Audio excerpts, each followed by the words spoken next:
अस्सलाम वालेकुम क्लास। आज का जो हमारा टॉपिक है that is general gas equation.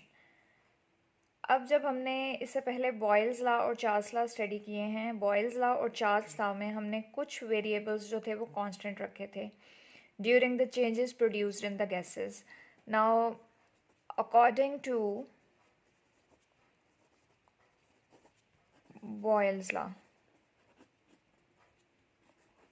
Boils law के अकॉर्डिंगली हमने क्या कहा था कि V is proportional to 1 by P when T is held constant। T के साथ एक और फैक्टर भी लिया था that is N, number of moles. उसके बाद जी हमने ये कहा कि according to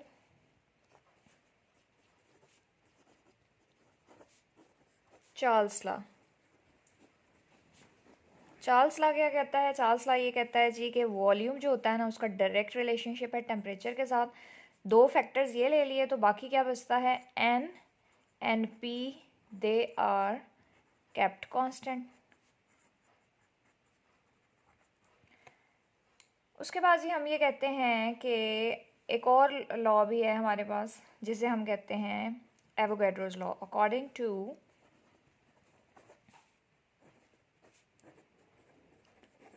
Avogadro's law, Avogadro's law के अकॉर्डिंगली हम ये कहते हैं कि volume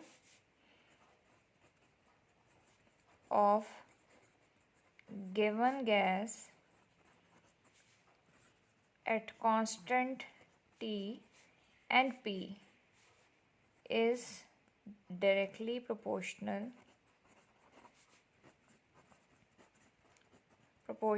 to number of moles।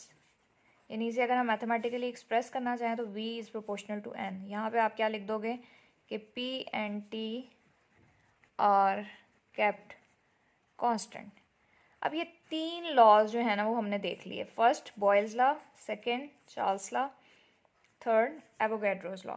If we think for a moment that none of the variables is to be kept constant, then the above three relationships can be joined। यानी हम ये for a moment हम ये सोच रहे हैं कि कोई भी वेरिएबल जो है उसे हमने कांस्टेंट नहीं रखना, तो उस सूरत हाल में हम क्या करते हैं? On combining three laws we get, तीन लॉज कंबाइन। देखें वॉल्यूम कॉमन चीज़ है तो volume is proportional to N और T आ जाएगा ऊपर, और नीचे क्या आ जाएगा? 1 by P है तो डिवाइड हो जाएगा ये इस तरह से। अब जब हम प्रोपोर्शनैलिटी साइन को ओमिट करते हैं या ख़त्म करते हैं तो उस सूरत हाल में क्या होता है? हम क्या इंट्रोड्यूस करवाते हैं? Constant. So V is equal to K N T by P। बल्कि ज़्यादा बेहतर क्या है कि यहाँ पे हम K ना लगाएं बल्कि हम क्या लगाएं? एक और हमारे पास कांस्टेंट है दैट इज़ R। हम यहाँ पे क्या लगा रहे हैं? R। This is constant. अब जी क्या होगा कि P और V को आप मल्टीप्लाई करवा दो। P V it will be equal to N R T। अब यहाँ पे आप देख लें कि ये जो R आ रहा है बेसिकली, इन्हें इक्वेशंस को आप नंबर दे सकते हैं। ये 1 हो गई बॉयल्स लॉ वाली, 2 चार्ल्स लॉ वाली, 3 एवोगैड्रोस लॉ वाली, 4th आप इसे कर लें बेशक, और this is equation 5। This equation 5 is known as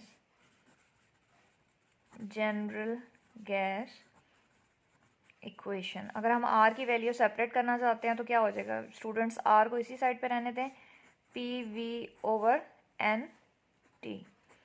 एक फॉर्म इसकी ये भी आ सकती है। अब यहाँ पे आप एक और चीज़ देख लें कि जो जनरल गैस इक्वेशन है, इसी इक्वेशन को, this equation can be reduced into Boyle's law, Charles law, और तीसरा लॉ कौन सा हमने देखा है? Avogadro's law.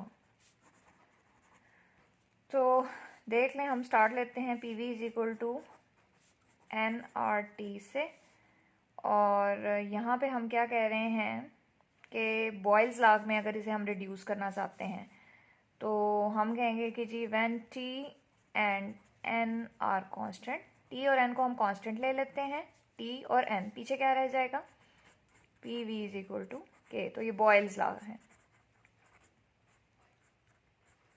उसके बाद जी हम कहते हैं कि अब जब हमने इसको, इसी इक्वेशन को, जनरल गैस इक्वेशन को चार्ल्स लॉ में रिड्यूस करना है, तो चार्ल्स लॉ किन दो फैक्टर्स के दरमियान रिलेशनशिप बताता है, v और t के दरमियान। अब हम क्या कहेंगे जी कि if p and n are held constant, उस सूरत हाल में क्या हो जाएगा, v is equal to R N T by P.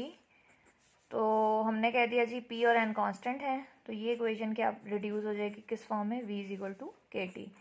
तो ये हमारे पास आ जाता है चार्ल्स लॉ।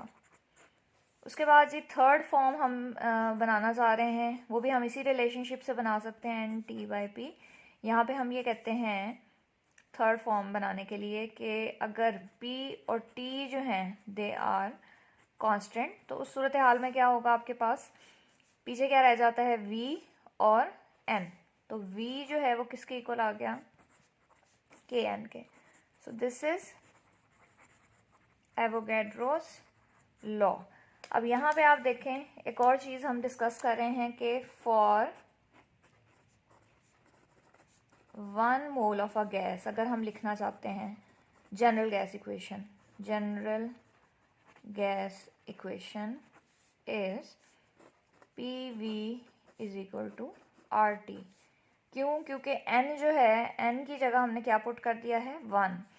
और हम ये भी कह सकते हैं कि पी वी बाई टी जो है वो किसके इक्वल आ रहा है, आर के। तो यहाँ पे हम क्या देख सकते हैं कि जो रेशो है, रेशो ये जो पी वी टू टी है, ये कांस्टेंट क्वांटिटी है। और अगर हम कहें कि जी इसी इक्वेशन को कि अगर प्रेशर P1 है, वॉल्यूम V1 है और टेम्परेचर T1 है, तो ये इक्वल है R के। और प्रेशर अगर चेंज कर दिया जाए P2 में, वॉल्यूम चेंज कर दिया जाए V2 में और टेम्परेचर हो जाएगा T2, उस सूरत में वो R के इक्वल है। So we can say P1 V1 over T1 is equal to P2 V2 over T2।